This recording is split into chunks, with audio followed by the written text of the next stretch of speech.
What's going on, everybody, and welcome to the other side of the Firewall podcast, where we talk about the latest and greatest in cybersecurity news, as well as we highlight those movers and shakers and glass ceiling breakers, those people of color who made it to the other side of the proverbial firewall.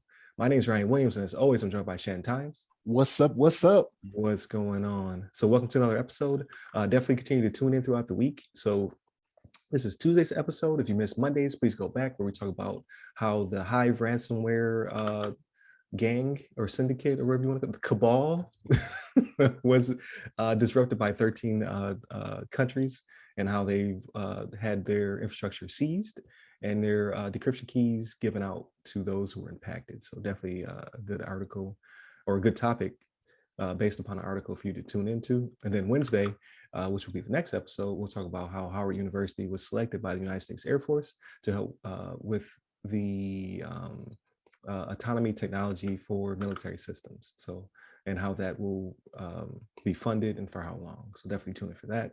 And then Friday, we talk about everything else, non-cybersecurity related necessarily. So without further ado, I'll give you to Shannon. All right, everybody. So this article is actually from securityweek.com. It's by Edward Kovacs.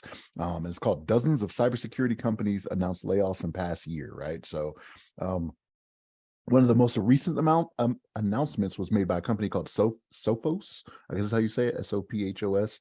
And they were laying off. It was roughly, 450 people have reportedly lost their jobs at the company.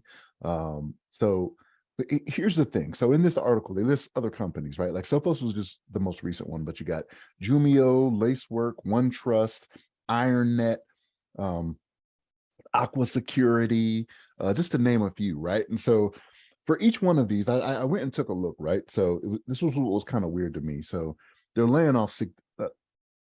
I consider it a significant part of the workforce if it's in double digits, right? So you're looking at 20%, 17%, 10%. But what was weird to me was when I go and look at these releases, right?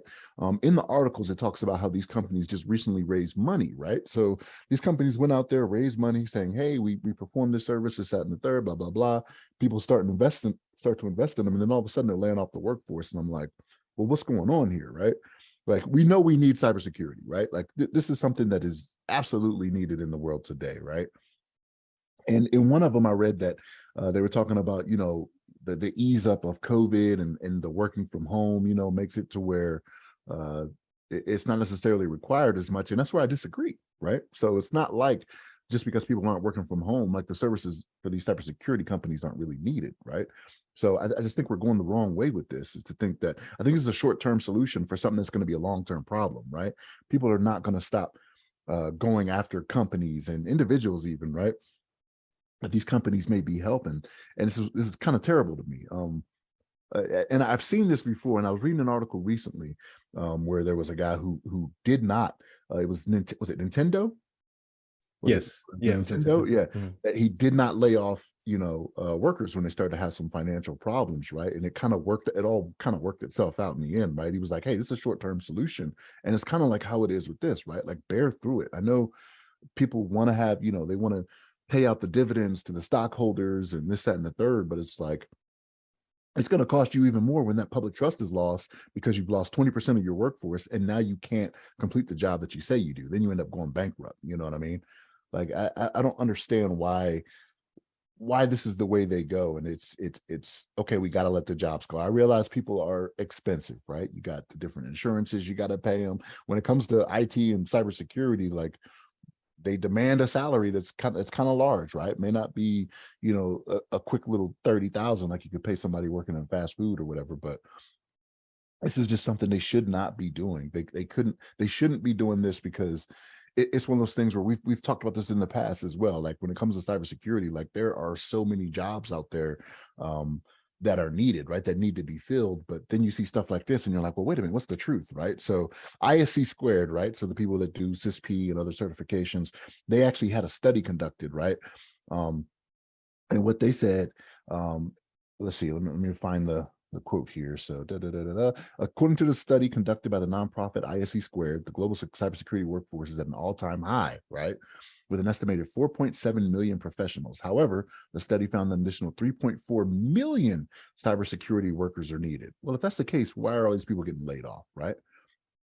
They're saying 70% of the 11,000 cybersecurity professionals who took part in a survey conducted by the nonprofit saying their organization does not have enough cybersecurity employees. So they think there's 3.4 million jobs out there. 70% of the people that are already in, these positions are saying they need more help. What is going on here, right? Like, is this just so a CEO can have a larger, golden parachute? Like, what's going on here? This is going to hurt in the long run, and just it's sad news to see. This is very sad. But what's your thoughts on it, Ryan? Yeah, I think it's poor timing, right? Because there are a lot of people like, so the whole surge was for the past 2 years, like we need people in the pipeline, we have to fulfill these slots, we need these things, and yes, it is very expensive. And then asking for the world, right? They want entry level people to have these high level certs, yada yada yada. And now because of the not even the recession, but the panic of a recession, they're starting to tighten the purse strings. So I can see, like, I'm seeing a lot of like 1 week they're hiring, 1 week they're not. So they're doing hiring freezes. But I was surprised to see that they're letting such a large percentage of people go. Um, because at the end of the day, right, like it's high risk, high reward. So they're crunching the numbers. They're like, hey, chance of us getting hit, slim to none. They try to factor in pride. What my assumption, I've never been a CEO or a COO, but my thought would be like they're sitting there taking calculated risks. Like, okay, if we let these people go, what's the chance of us actually getting hit with a cyber attack, and how much will that cost us in the long run? And you have to hope that your projections are going to be near correct, or as correct as possible, right? Like you have to make sure you're in the black at the end of the day. Um, I, I, not to be a fear monger, but someone is going to get they're going to get their numbers very wrong, and they're going to go under, or they're going to suffer such a bad breach that they will lose, like you said, public trust, the shareholders who I own stock, right? Like, so I get it. Like, okay, yeah, I would love to see greater dividends and all that good stuff, but I don't want to tank at the end of the day, right? Like if your stock plummets because you're part of a massive, like, this has never been done before breach, uh, you're probably going to be uninsurable at that point. You're not going to be able to retain people. No one's going to want to come into a burning building necessarily, at least not for the right price point you're looking for. That money you're trying to save will go out the window. Like it's not going to be good. So hopefully it will remain at dozens and not become tens of dozens or hundreds or thousands or things of that nature. Because like we talked about the social media platform, I forget his name, but it was one of the Twitter likes just dumped this whole team. Just like, nah, we don't need that. Okay, like, so what happens when your members PI gets out there, or photos, or not tweets, but whatever you call your messages are leaked, and then you tank, right? So the public trust is very important. Not just because you want to make sure your customer is satisfied, but your bottom line will be disrupted, and you will go the way of the dodo in that case. So Was uh, it Getter? Was I it think Getter? it was a Getter. It's Getter and Rumble and a bunch of other off. It's like off Broadway and off Broadway. Like it's like off Twitter and off Twitter.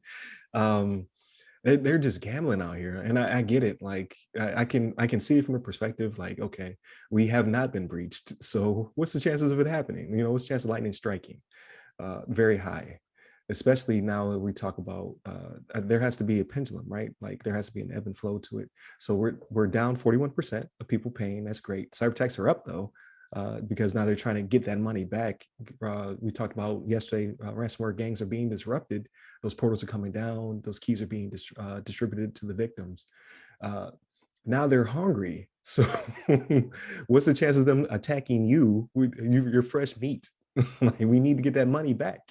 And I just don't get it, right? So like you have these companies that say we don't need to have these people on staff. We're just going to hire out third party. Well, these are the third parties, you know what I mean, that are laying people off. Right. So that's another reason it doesn't make sense to me, right? So you have more people going to you because they don't want to maintain the staff themselves. They're just like, okay, I'm gonna let you guys do that for me. And then when you guys are doing it, like, where are these dominoes going to stop, right? It's like plop, plop, plop, plop, plop, plop, plop. You know what I mean? Yeah. I don't get it. Yeah, and I am being biased, right? Because it is the market is not going in my favor, so it's pushing more people out, so there's more people to compete against, and these positions that they said were millions of vacancies may be more like hundreds of thousands or tens of thousands, right? Like as they continue to shrink. So like, yes, you probably should be fully staffed and have all these people, but if you're getting away with it, the chances of you actually manning 100% get slimmer and slimmer. So it's sort of like what they're doing in the military, right? You'll never be 100% manned. Like we just try to get you to a certain threshold so the mission doesn't fail. Um, but the military has infinite money. You don't. So I don't think it's a good idea for you to go too close to the bone, because it could not work out in your favor. And then what do you have? What argument do you have to say, oh well, we were doing the best we could? Well, were you doing the best you could? Like, how much money did you save versus how much money did you lose? Yada yada yada. So again, I've never been in that position. I've never been in the C-suite, but it feels as though it's a big risk at this time, as opposed to like a time in the future where we have this ransomware stuff um, way more under control. Like it's still the Wild Wild West out there, in my personal opinion. So, but I think it's a pretty good wrap up for this article. So definitely continue to tune in. Like I said, Monday and Tuesday are topics, Wednesday's discussion. So tomorrow we'll talk about the Air Force and their investment in Howard University. And then Friday, everything else. So if you want to listen to us ramble about movies, books, games, things Shannon doesn't like in media, we'll definitely talk about that. That's going to be a good topic, because Shannon is counterculture right now for a show I really do like. So definitely tune in for Friday's episode. Hit us up at all of our social medias. They go by our name. Hit me up personally. I'm at RY Security Guy. That's RY Security Guy on Twitter, LinkedIn, and Clubhouse. Stay safe. Stay secure.